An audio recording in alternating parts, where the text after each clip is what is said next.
बिस्मिल्लाहिर्रहमानिर्रहीम। अल्लाहुम्मा सल्लि अला मुहम्मदिन नबिय्यिल उम्मी व आलिहि व सहबिहि व बारिक वसल्लिम। अस्सलामु अलैकुम व रहमतुल्लाहि व बरकातुहू। आज का रूहानी अमल चोर को सजा देने या चोरी शुदा माल बरामद करने से कि आपका माल किसने चुराया है, या आप अगर चोर को सजा देना चाहते हैं तो इस अमल के जरिए आप ये काम कर सकते हैं। ये अमल इंतहाई सख्त है। मेरी सबसे गुजारिश है कि मेरा आपको बताना किसी भी इंसान को मुसीबत में मुब्तला कर देने का कोई भी मेरा मकसद नहीं है। ये मेरा काम सिर्फ आप तक इल्म वो जायज और मुकम्मल इल्म जो है मेरे पास मैंने आप तक पहुंचाने की सही करनी है। बाकी जो जिम्मेदारी है इन कामों के हवाले से ऐसे अमलियात वैसे अपलोड नहीं करने चाहिए, लेकिन इंसान है, जिंदगी में कोशिश होती है इंसान की अल्लाह ताला हर चीज को अफियत दे, हर किसी को महफूज रखे, लेकिन इंसान के साथ ऐसे मसाइल पेश आ जाते हैं बाज़ औक़ात के कोई सामान चोरी हो जाता है या वो कोई दुश्मन जिससे सख्त अजियत पहुंचती है और इंसान उसको बर्दाश्त नहीं कर सकता मोहल्ले में रहने पर और सख्त अजियत में मुब्तला रहता है। तो शरई लिहाज से जहाँ जायज तौर पर अल्लाह ताला का दीन आपको लगे, आपके दिल को लगे, आपके दिमाग को लगे, तो सिर्फ जायज सूरत में ये खुदारा अमल इस्तेमाल कीजिएगा। इस अमल को खेल या तमाशा बनाकर किसी दूसरों को तकलीफ देने की सूरत से कभी भी नहीं कीजिएगा। अगर आपने ऐसा किया तो इस अमल की रुजत बहुत सख्त है और आप खुद भी तकलीफ में मुब्तला हो सकते हैं। इस अमल की जाने बढ़ने से पहले मैं आने वाले नए व्यूअर से गुजारिश करूंगा कि वो मेरे चैनल को सब्सक्राइब करके बेल आइकॉन को दबा दें ताकि मेरी नई आने वाली वीडियो का नोटिफिकेशन सबसे पहले आपको मिले। अमल करने के लिए कोई जरूरी नहीं है कि आप वक्त का तयन करें। हाँ, ये जरूरी है कि चांद की 15 तारीख के बाद दिन चांद जवाल की तरफ जा रहा हो, 15 से 30 तक आप किसी भी दिन को मुतय्यन कर सकते हैं। मंगल के दिन जो है जवाल के वक्त से शुरू करें तो ये आपके लिए ज्यादा मुनासिब रहेगा। करना आपने ऐसा है कि आपने अपने सेहन में, अगर आपका सेहन बंद है, घर बंद होते हैं आजकल, तो आप छत पर बैठ सकते हैं, यानी खुले आसमान में आपने बैठना है। सर पर आपने टोपी या कोई दुपट्टा आपने नहीं लेना, आपने वैसे ही जाए नमाज पर बैठ जाना है।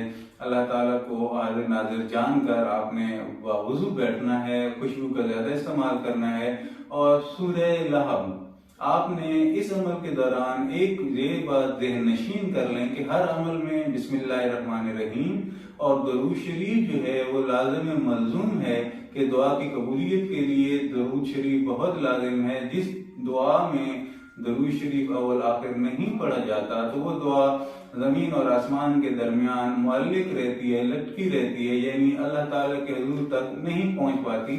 ये जरूरी नहीं है कि अल्लाह ताला तक पहुंचना ही अल्लाह ताला हमारे शाहरत से ज्यादा करीब है। एक रूहानी कानून है और इसको फॉलो करना रूहानियत में बहुत जरूरी है।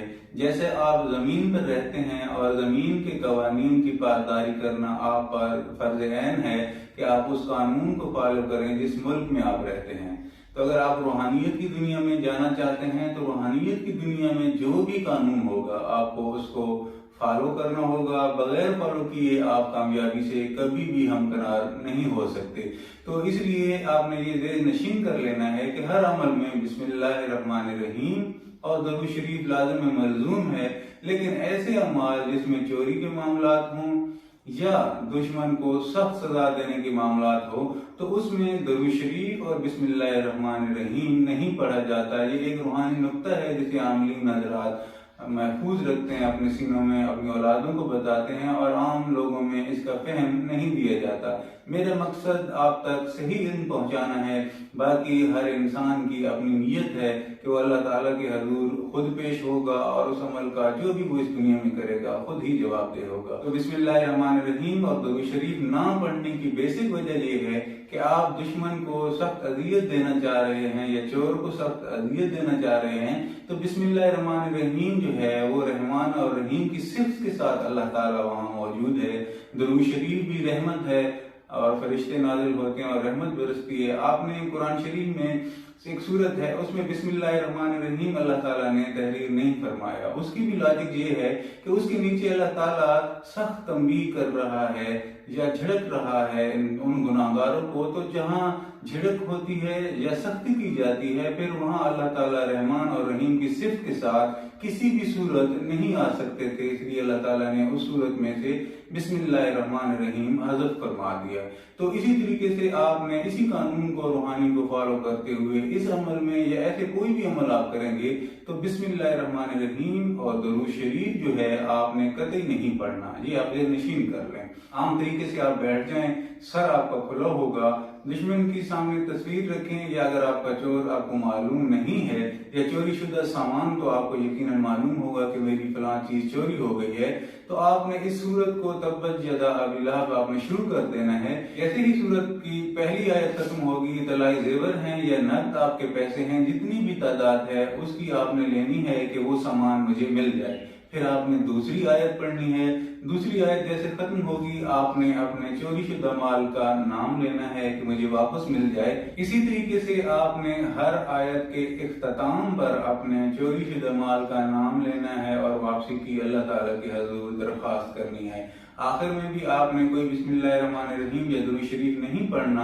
اس عمل کی تعداد آپ اپنے طور پر متعین کر سکتے ہیں، 11 تعداد میں بھی سورت کو پڑھ سکتے ہیں، 21 میں بھی پڑھ سکتے ہیں، 41 میں بھی پڑھ سکتے ہیں، جتنا جلد آپ اپنا کام کروانا چاہیں اتنی تعداد آپ اس کی تعداد میں بڑھا سکتے ہیں۔ اگر آپ دشمن کو اذیت دینا چاہتے ہیں اور آپ کا محلے میں رہنا دوبھر ہو گیا ہے، جینا دوبھر کر دیا اس دشمن نے، اور شر اور فساد کو پھیلا پھیلا کر آپ کی زندگی کو ختم کرنا چاہ رہا ہے، تو آپ نے اسی آیت کے آخر میں اس دشمن کا نام لے کر والدہ آپ نے جو بھی سزا دینا چاہیں اس کو تجویز کر کے آپ نے اس آیت کو ختم کرنا ہے۔ پھر دوسری میں، پھر تیسری میں، اسی طریقے سے آپ نے پوری صورت مکمل کر لینی ہے۔ تعداد آپ نے اس صورت کی اس دشمن کے لحاظ سے تھوڑی بڑھا دینی ہے، 41 یا 71 مرتبہ آپ نے کر لینی ہے، اور آخر میں دعا کرنی ہے۔ اس عمل کو آپ تب تک جاری رکھیں جب تک آپ کا مطلوبہ سامان آپ کو نہیں مل جاتا یا آپ کا وہ دشمن ذلیل و خوار نہیں ہو جاتا اور آپ سے معافی نہیں مانگ لیتا، تو آپ نے یہ عمل جاری رکھنا ہے۔ لیکن میری گزارش ہے کہ ایسے اعمال بہت سوچ سمجھ کر کرنے چاہیے، ان کی حجت بہت سخت ہوتی ہے، تھوڑی سی غلطی انسان کو وبال میں مبتلا کر سکتی ہے، آپ کے خاندان کو وبال میں مبتلا کر سکتی ہے، اور اس کا پھر کسی بھی قسم کا کوئی اتارا نہیں ہے، یہ آپ ذہن نشین کر لیں۔ میں امید کرتا ہوں کہ آپ اس عمل کو جائز امور میں ہی استعمال کریں گے۔ جواہر عملیات میں آپ سے اجازت چاہوں گا، انشاءاللہ ایک نئے صدری اور نایاب عمل کے ساتھ بہت جلد آپ کی خدمت میں دوبارہ حاضر ہوں گا۔ تب تک کے لیے السلام علیکم ورحمۃ اللہ وبرکاتہ۔